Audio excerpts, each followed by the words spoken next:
Olá, bem-vindo ao podcast Cardio Papers. Aqui a gente mostra como se manter atualizado em cardiologia, mesmo que você tenha pouco tempo para estudar. Eu sou Eduardo Lapa. Eu sou Ícaro Sampaio. E hoje o tema é top. Miopatia por estatina, o que todo médico e estudante de medicina também tem que saber sobre esse assunto. Ícaro, estamos aqui em mais um podcast conjunto, Cardio Papers e Endocrino Papers, parceiros aqui inseparáveis, e hoje a gente vai falar sobre miopatia por estatina. E pessoal, certamente estatina é das medicações que a gente mais passa no consultório, disparado, e o principal efeito colateral é a miopatia, então tem que saber. Quem ficar no podcast aqui de hoje, ao final, o que é que vai saber sobre miopatia por estatina com segurança? Diz aí. Preste atenção, você vai aprender quais são os fatores de risco para que o paciente evolua com miopatia por estatina, como identificar a miopatia nesses pacientes e, o mais importante, quer saber como conduzir o paciente que evolui com sintomas musculares relacionados ao uso de estatinas. Boa, gostei. E aí a primeira pergunta é a seguinte: qual a definição de miopatia por estatina? Porque não é mialgia, não é aumento de CPK, é miopatia, uma coisa mais ampla. Né? Então, qual a definição? Então, essa coisa assim de miopatia ou sintoma muscular por estatina pode ser apenas um sintoma isolado, não necessariamente mialgia, mas uma fraqueza, uma cãibra muscular. A gente pode ter a miopatia propriamente dita, quando o paciente tem sintoma e tem uma elevação de CPK maior que 10 vezes, o limite superior da normalidade. Certo. E em casos mais graves, a rabdomiólise, que aí é mais raro, que aí CPK estourada, né? Maior que 40, 50 vezes o limite. Varia um pouco, né, de canto para canto a definição e tal. Com risco de lesão renal aguda. Mas veja, a partir daí, a partir dessa definição, a gente vai extrapolar e vai começar a definir o que seria então intolerância. Certo. Então, esse paciente que, por miopatia, por mialgia, cãibra, ele vai ter uma mudança no seu tratamento. E qual é o conceito atual de intolerância à estatina? É o paciente que tem uma intolerância completa, seria que não consegue usar nenhuma dose de estatina, certo? Que não é comum, Muito rara, muito rara. E intolerância parcial, que vai ser o mais frequente, consegue utilizar uma dose ou um esquema terapêutico, mas que não é suficiente para alcançar a meta lipídica, desde que tenha tentado 2 estatinas, sendo uma delas na menor dose aprovada para uso. Vamos dar um exemplo? Vai lá. O paciente começou o tratamento com atorvastatina, certo? Atorva 40, teve sintoma, reduziu para 20, teve sintoma, reduziu para 10, que é a menor dose para uso. Teve sintoma, trocou para rosuva, teve sintoma, esse paciente, de fato, ele tem uma intolerância à estatina. Tá. E mais uma vez, não é frequente. A gente vai falar depois que tem fatores, né, de risco, a gente vai falar na sequência que você tem que ver se não pode estar piorando, o hipotireoidismo não controlado, esse tipo de coisa, né? Mas assim, importante porque, primeiro, existe a dúvida, né, Ícaro? Porque assim, é o efeito colateral mais frequente. A gente deveria chegar para o paciente e falar: seu José, estou passando aqui essa medicação para o senhor, mas atenção, veja se pode acontecer isso. É consensual que a gente deve avisar o paciente que pode ter esse efeito colateral ou não? Controvérsias. É muito controverso porque existe o efeito nocebo, né? O paciente sabendo que... Explica primeiro o que é o efeito placebo para lembrar, porque tem estudante de medicina vendo. E o que é o efeito placebo, todo mundo conhece, mas é bom a gente lembrar. E o que é o efeito nocebo, que seria o inverso? Placebo seria o quê? Então, o placebo é o seguinte: o paciente ele refere uma melhora, né, alguma mudança dos seus sintomas com o uso daquela medicação, não por uma ação farmacológica da droga, mas simplesmente pelo fato de ele estar tomando ali algum composto. Tá? Uma pílula de farinha da vida. Perfeito. Muito comum em transtorno, por exemplo, depressivo, ansioso, né? Quando a gente vai comparar lá, deu um inibidor de recaptação X versus placebo. O pessoal do vou exagerar, o pessoal do placebo melhorou em 60% das vezes, do inibidor de recaptação melhorou 80% das vezes. Foi melhor. Mas, melhorar 50%, né? Às vezes acontece com dor crônica, com transtorno de ansiedade, depressão e tal. Esse efeito placebo seria o efeito bom. Então, o efeito nocebo, como é que seria? Nocebo é você antecipar o dano. Você me fala que eu posso ter uma dor na panturrilha por estatina, minha atenção fica voltada para aquilo, fisgada na panturrilha foi a simvastatina, certo? Então, sem necessariamente ter algum tipo de lesão muscular. Então, o paciente ele antecipa aquele possível efeito adverso que ele poderia ter. Por isso a controvérsia de falar para o paciente sobre essa possibilidade de sintomas, né? E isso acontece, eu me lembro que anos atrás eu dei uma aula no congresso de cardio que era sobre efeitos colaterais de beta-bloqueador. E um dos efeitos colaterais clássicos seria a disfunção erétil no homem e tal. E aí eu vi um trabalho muito interessante que era justamente sobre isso. Quando você... Eram 3 grupos. Um grupo você não dava beta-bloqueador, né? Dava placebo, dava vida e tal, ok. No outro grupo, você dava e avisava para a pessoa que ela podia ter disfunção erétil. Aí ia lá para cima, a taxa. E no outro, você dava e não avisava. Era basicamente igual ao placebo. Ou seja, você falar efeito nocebo, né? Exato. Porque o nocebo é até... seria o efeito da palavra do médico, na verdade, na jogada, né? Outro exemplo de efeito nocebo é aquele negócio. Você está com um paciente com câncer diagnosticado. Ele tem 90% de sobrevida. A forma que você fala com o paciente é diferente. Uma coisa é você dizer, olha, você tem 10% de chance de morrer. O outro é, você tem 90% de chance de curar. É a mesma informação. Mas dependendo se você foca no morrer ou no curar, o paciente pode desabar o espírito ou pode se animar de vamos vencer essa e tal. Né? Exato. O poder das palavras, né? Que muitas vezes a gente subestima isso na hora que está falando com o paciente. A gente não, muitas vezes, perde a empatia de pensar, se fosse meu pai, se fosse meu irmão, o que é que eu queria que ele estivesse escutando numa hora tão difícil. Né? Então, serve como alerta. Então, é discutível, realmente, porque se você fala para o paciente, olha, tem risco de doer a perna, de ter fraqueza e tal, isso pode aumentar a chance da pessoa reportar. Imagina aí uma paciente nossa com diabetes, 65 anos, osteoartrose. Qual a chance que essa paciente vá ter uma dor membro inferior? Altíssima, né? Por múltiplos fatores. Exato. E aí vai cair sobre a estatina. Mas beleza, então cai nessa definição, acho que é muito importante esse ponto, porque não é mialgia por estatina, como você falou, é miopatia. Então, muitas vezes o paciente vai dizer, e a gente vai ver onde é que acomete mais, mas é bastante comum, musculatura proximal, né, de cintura escapular, cintura pélvica. Às vezes é falta de força. Putz, eu levantava da cadeira tão tranquilo, agora eu tenho que apoiar aqui com o braço, aquela coisa toda. Às vezes é cãibra, como você disse, né?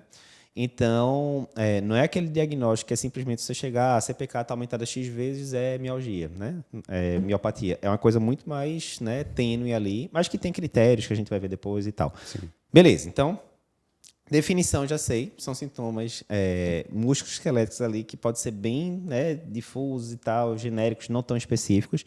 Mas quais são os fatores de risco que aumentam a chance de um paciente que você iniciou estatina, de fato, está evoluindo com miopatia por estatina? Fundamental falar sobre isso para você saber quem é o paciente que você vai ficar mais atento, mesmo que você não vá dizer que ele pode ter o sintoma, certo? E segundo, porque uma parte dos fatores de risco são fatores modificáveis. Perfeito. Então você pode acabar prevenindo a miopatia por estatina. Vamos dar exemplo? Quais são os fatores de risco? Hipotireoidismo, paciente que tem baixa massa magra, né, tem um IMC reduzido, paciente que está fazendo uso concomitante de outras medicações que interferem no metabolismo da estatina, como macrolídeos, antifúngicos azólicos, amiodarona. Então, se você... Obesidade, deficiência de vitamina D entra como fator de risco. Se você tem uma situação dessa, você vai ficar mais atento. E se o cara tem um hipotireoidismo, está mal controlado, o TSH lá em cima, qual é o ideal? Você compensa o hipotireoidismo para iniciar a sua estatina com segurança, certo? Assim você consegue prevenir o dano. A gente colocou, inclusive, essa questão no último simulado do Cardio Papers e muita gente errou. Acho que foi 70% de erro. A gente colocava um paciente quadro clássico de hipotireoidismo, né? Mais lentificado, reclamando de frio, frequência cardíaca tendendo a baixa e tal. E tinha um TSH pipocado de 30 e pouco e um LDL pipocado também, que era 192, se eu não me engano. E a gente perguntava, qual é a conduta desse paciente? Levotiroxina isolada, estatina isolada, levotiroxina com estatina, né? E a maioria das pessoas botou levotiroxina com estatina de cara, até porque quando a gente fala com LDL acima de 90, 190, o paciente é alto risco, então... E tá errado, por quê? Porque não é que você espere que esse LDL vai para 80 só repondo a levotiroxina. Não vai. Mas até o fato de você começar a estatina com hipotireoidismo mal controlado, isso vai aumentar muito o risco de miopatia. E aí muitas vezes o paciente fala, Deus me livre, não quero ver essa medicação mais nunca. Mesmo que ela persista tendo indicação de usar a estatina depois. Então primeiro você controla, você baixa o TSH, tudo bonitinho. E depois, atenção para a prova de título, tanto de cardíaco quanto de endócrino. Depois você vai pensar na estatina, porque pode ser uma causa potencialmente reversível, né? Mas outra coisa que a gente fala no curso de prova de título, nessa parte, né, que vez por outra cai miopatia por estatina, é o seguinte: tudo que diminua músculo e aumente o nível sérico de medicação, aumenta o risco de miopatia por estatina. Então, é mais frequente miopatia por estatina no idoso sarcopênico ou no jovem de 30 anos, no idoso sarcopênico. É mais comum, dependendo, né, da fonte, mulher ou homem, né? Mulher, teoricamente, tem uma massa magra menor, proporcionalmente com o mesmo peso e tal. É mais comum em paciente que faz exercício extenuante, que pode inflamar o músculo, não. É mais comum também no exercício extenuante. O uso de outras drogas que podem causar miopatia, tipo álcool. A gente sabe que álcool pode ter algum grau de miopatia. Aumenta também. E do outro lado, como você falou, o paciente está usando estatina ou amiodarona, muito comum. Estatina e inibidor de antagonista de canal de cálcio, muito comum. Então, tem os 6As que a gente brinca lá, que são os 6As que aumentam o nível de simvastatina, especificamente. Porque inibe o citocromo, a simvastatina teria que ser quebrada pelo citocromo para ser inativada. Na hora que ela não é quebrada, ela aumenta o nível sérico, né? Então, tá aí exemplos, né? A diltiazem, fluconazol da vida, mildarona, enfim, vários outros que aumentam o nível da estatina. Então, o que aumentou o nível de estatina? O que diminuiu massa magra? E se juntar os dois, aí ferrou. Você está pegando um idosinho com baixa massa magra. Às vezes, com disfunção renal, algumas estatinas têm um componente ali de excreção renal também, e que está usando um bocado de interação medicamentosa aumenta muito o risco, né? Uma coisa que é importante falar é de terapia antirretroviral, certo? Porque a gente não vai sair falando aqui droga por droga, mas existe um padrão de interação. Para cada estatina, cada terapia antirretroviral utilizada, é bom consultar isso. Quando a gente atende no consultório um paciente que faz uso dessas drogas, porque se você faz uma combinação errada, você aumenta o risco do paciente, de fato, evoluir com miopatia por estatina. E o clássico de prova, que definitivamente não é comum a gente feito na prática, esses anos inteiros, eu vi um paciente usando só na vida, mas é aquela combinação clássica de estatina com gemfibrosil, né, que é um tipo de fibrato. Né? Esse não pode de jeito nenhum, que aumenta bastante o risco de miopatia, bastante. Mas, eu não sei se você já viu alguém usando gemfibrosil. Não. Eu só vi uma vez esses anos todos. Teve outro colega que viu outro. Então, assim, não é comum. Mas em prova cai muito. Na prova do TEC caiu uns 3 anos seguidos, muitos anos atrás, aí não caiu mais. Aquele tipo de coisa que é importante para a prova. Exatamente. Né? Para a prova. É importante para a prova. Então, ficar ligado nessa questão, né? Tem muita gente, às vezes, vem perguntar, né, Ícaro? Não, mas eu já vi alguém, né, da indústria farmacêutica dizendo que pitavastatina dá menos miopatia e tal, né? O UpToDate até cita isso, né? A gente viu aqui e tal. Mas, sinceramente, eu nunca li um trabalho específico, e deve ter, não estou dizendo que não existe, não. Eu nunca vi um trabalho específico mostrando essa comparação, né? Mas existem algumas fontes, realmente, esse dado, né? Então, a PITA, né? Isso. Eu tenho uma boa experiência com PITA na minha prática clínica, mas realmente, assim, se a gente falar de um estatina especificamente que é pior ou melhor, a gente não tem dado robusto para falar sobre isso. A Sinva parece interagir com mais medicamentos, né? Sim. Mas, de fato... Tanto é que quando a gente vai falar de mudança terapêutica, é sair trocando entre elas, não necessariamente vai ter uma melhor que a outra. Mas sim, algumas fontes citam a PITA como uma opção mais segura nesse sentido. Perfeito. Aí vê só, Ícaro, eu estou ali com um paciente que está lá na suizão da vida, passei uma simvastatina, 20, 40 miligramas, alguma coisa do tipo, e o paciente volta na consulta seguinte dizendo que está com dor em algum canto e tal. E aí você fica indo, agora não sei se é uma dor por qualquer outro motivo, ou eu tinha mandado ele começar a fazer exercício também, começou a fazer musculação, será que é dor da musculação? Aí começa a misturar tudo. Ou seria uma dor da estatina. Aí como é que eu faço para confirmar? Qual é o exame assim que eu vou pedir? Vou fazer uma biópsia muscular? O que é que eu tenho que fazer para confirmar o diagnóstico? Ou não, ou descartá-lo? Eduardo, quantas centenas de causas de mialgia, de fraqueza muscular você conhece, né? Então você tem que ter alguma ferramenta útil, valiosa, para ver se é lesão por estatina. Perfeito. E ela vai ser anamnese, certo? Então, com dados clínicos... Aí todo mundo desempolga, né? Pô, eu queria aquele exame, aquele anticorpo, não sei o que, um fã específico. Tava esperando o padrão ouro, né? Exatamente, é conversar mesmo, né? Vai ser anamnese. Porque existe um padrão bem característico da miopatia por estatina. Geralmente são grupamentos musculares proximais. Certo. Então, cintura pélvica, cintura escapular, a glúteo, região de coxa. Para o pessoal que não gosta muito de anatomia, aí seria nádega, coxa, certo. Cintura pélvica, a gente estaria colocando ali quadríceps, musculatura de coxa e tal. Isso. Na região de cintura escapular também, musculatura de ombro ali, deltóide, por aí vai, né? É simétrica, certo? Então, como a gente já descreveu, é uma lesão proximal. Ou seja, você pegou uma dor em uma panturrilha só direita. Estranho.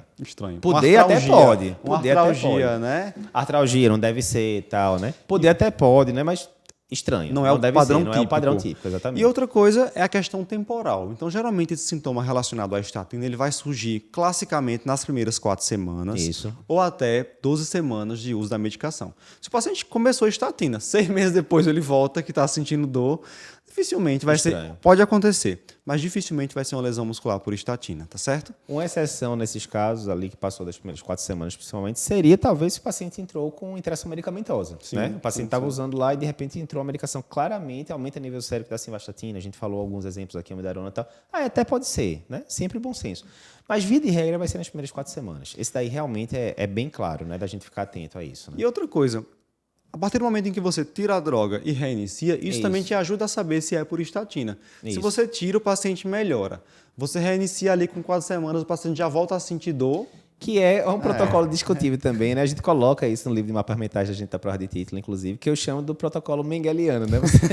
Você botou, o paciente teve sintoma, você tirou, melhorou, você vai botar a mesma droga. Tem gente que fala, não, pô, não bota a mesma droga não, já vai troca, numa estatina diferente, sim, né? Sim. Porque você tem que lembrar que cada vez que o paciente se sente mal com a medicação prescrita para uma coisa que ele não sente absolutamente nada, cada sintoma colateral que vai aparecendo, a chance dele se manter, né, aderente ao longo do tempo vai diminuindo, né? Agora, o legal, Eduardo... É bem clássico esse, de botar de novo o protocolo mengeliano. E eu já vi situações ali, em que isso não foi feito propositalmente. Então, sim, o paciente vinha usando, ele percebeu que não estava bem, né? Certo. Parou a medicação, melhorou da dor. Foi para outro colega, LDL alto, olha, volta a medicação, não está legal. Ele reinicia, ele volta a sentir dor e ele relata isso claramente na consulta. Perfeito. Se você tem esse ouro na mão, na anamnese, né, já matou o diagnóstico. Certamente. E isso é importante porque uma das principais perguntas que a gente recebe, tanto no direct, quanto nos cursos da gente, é: Eduardo, comecei estatina para o paciente, até quando eu vou usar, né? E via de regra, se foi bem prescrito, não estamos dizendo de uma medicação que foi prescrita sem necessidade. Se foi bem prescrita, a tendência é você usar para sempre, né? Porque o LDL, diferentemente do triglicerídeo, ele responde muito mal, né, via de regra, às medidas de não farmacológicas. Triglicerídeo não, a gente está cansado de ver paciente que tinha triglicerídeo de 800, bebendo acima do peso, né? E você faz um fibrato ali, efeito ponto, controla isso tudo e fica ali 200, 200 e pouco. Não é normal, mas também não tem indicação de intervenção farmacológica. Já no caso do LDL, não, né? Tem estudo que fala que normalmente você consegue baixar 10% do LDL ali, né, com mudança de estilo de vida e tal. E a gente sabe que é a chave para iniciar todo o processo de aterosclerose, aquela coisa toda, né? Uma exceção seria essa, é o paciente que tem efeitos colaterais limitantes, refratários, né? Boa. Então, aí, pronto, é isso. Se o paciente não está tendo, ou então, às vezes, né, outro exemplo, são as duas situações que eu considero bastante tirar estatina. Uma, se você está com esses sintomas refratários, que não é comum, e o outro é se mudou alguma coisa na expectativa de vida do paciente tão fortemente que não faz sentido mais. O paciente descobriu um glioblastoma multiforme e tem uma sobrevida média de 3 meses. Você vai manter a estatina nesse paciente, né? Ah, mas não está tendo efeito colateral. Putz, deixa o cara com a menor quantidade de medicação possível, né? Deixa fazer ali o processo final. Enfim, então seriam as duas situações que você consideraria realmente, né? De tirar a estatina. Via de regra, você vai manter. E é por isso que é importante você saber diagnosticar e você saber tratar. Porque muita gente... fulaninho, não, eu não me dou bem com estatina. Não, você vai ver, foi uma medicação só que a pessoa usou e acabou. Aí, e é uma prevenção secundária. Lembrando que na DAC crônica, por exemplo, é 30% de redução de mortalidade com a estatina. Simvastatina, velho de guerra lá do estudo Forest, né?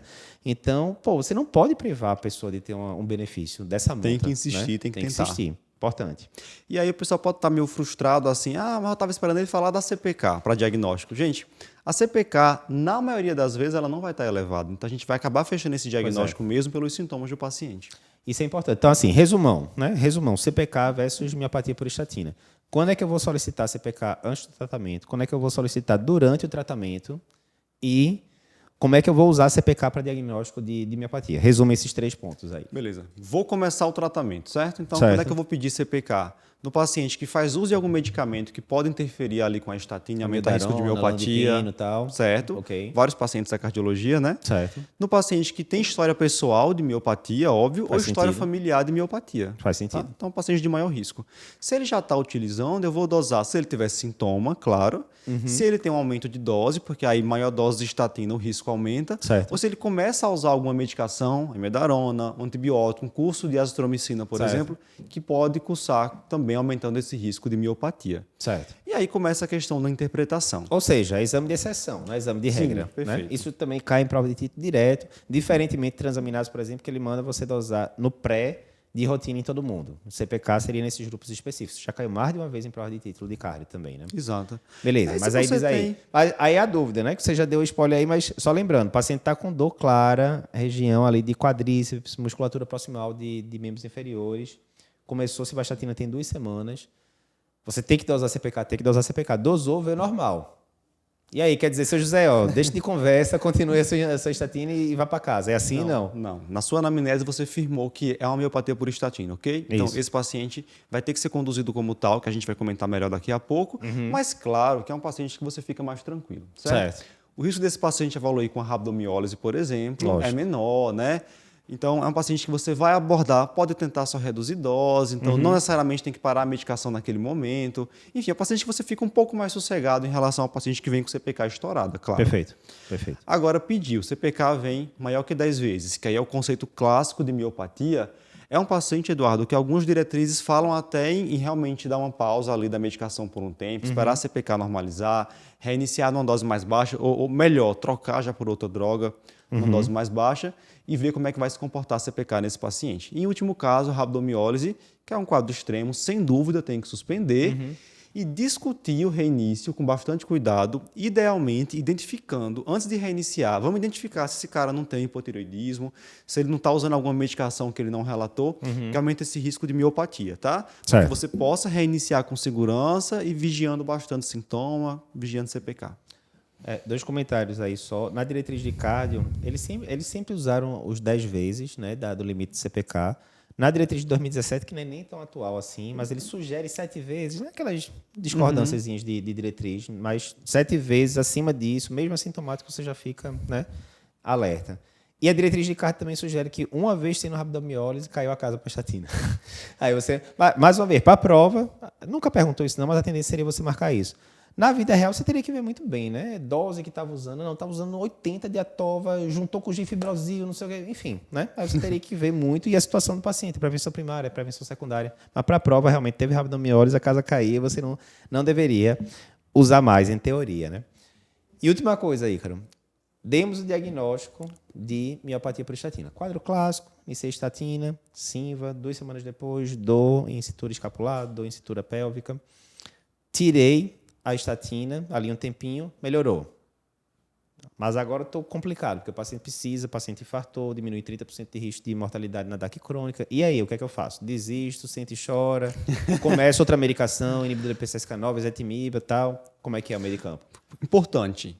Intolerância total, completa, é muito rara. Então, a grande maioria dos pacientes vai tolerar alguma dose de alguma estatina, cabe a você descobrir qual é agora. Joia. Então, teve lá, estava usando a Torva 40, não tolerou, teve dor, suspendeu. Então, começa aí uma Rosuva com dose baixa, né? Ver como é que esse paciente se comporta, ver se ele tolera alguma otimização da Rosuva. E tem esse truque dos citocromos, né? Porque quando você vai ver, por exemplo, Synva e a Torva, elas são metabolizadas pelo mesmo citocromo hepático, né? Que é o P3A4. Já quando você vai para a Rosuva, já é outro citocromo. Então, às vezes, se você sai de uma medicação que é de um citocromo para outra que é de outro citocromo, pode dar bem. Porque, às vezes, o impairment, né, que eles chamam, a alteração é só para um citocromo específico. Então, esse macete é interessante também. É uma troca que eu faço muito, assim, a Torva Rosuva, né?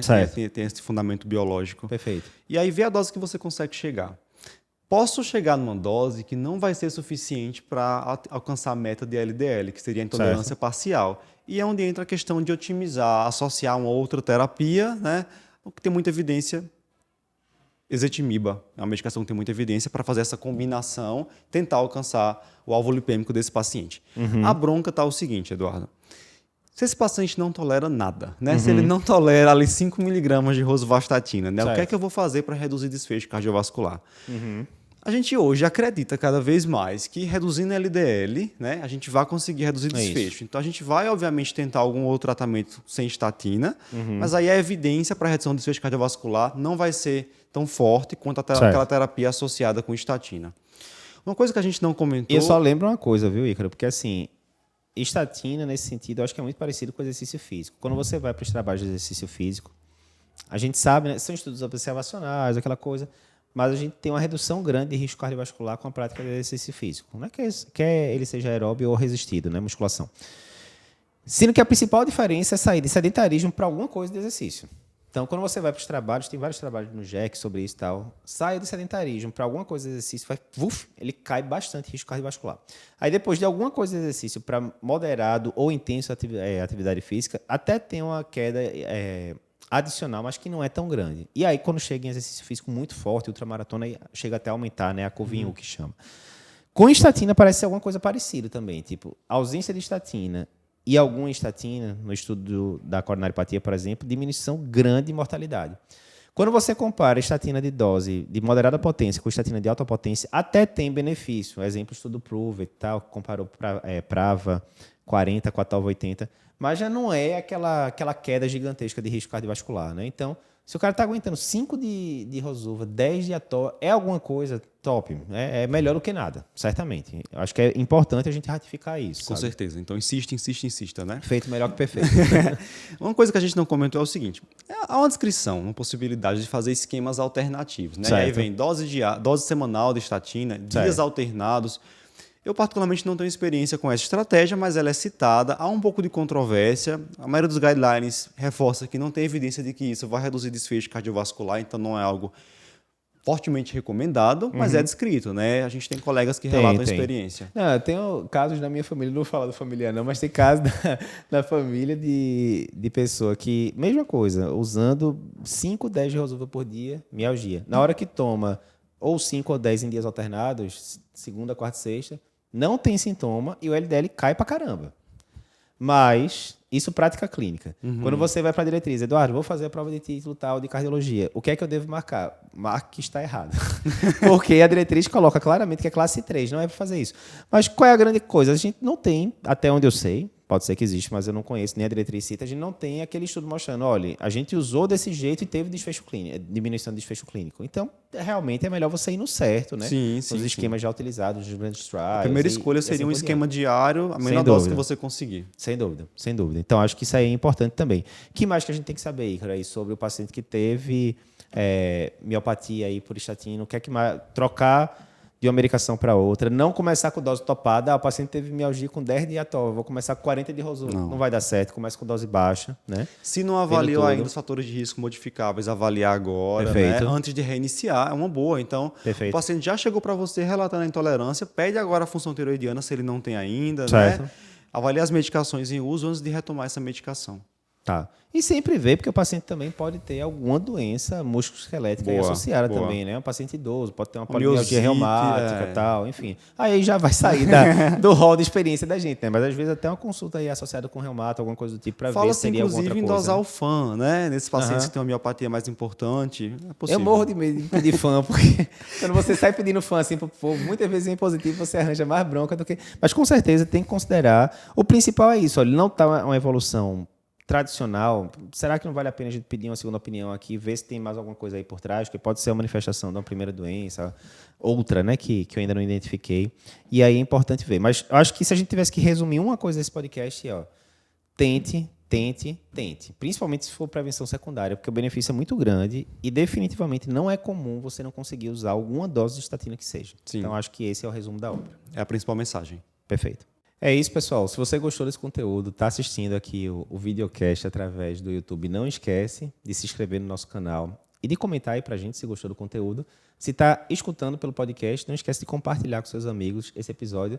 Também não esquece que, além do Cardio Papers e do Endocrino Papers, o nosso grupo Papers tem outras marcas. Nós já temos também as marcas de dermatologia, que é o Dermato Papers, e a de ginecologia e obstetrícia, que é o Geo Papers. Você pode seguir essas marcas tanto no YouTube quanto no Instagram. Muito conteúdo bom lá e cada vez uma abordagem mais multidisciplinar dos nossos pacientes.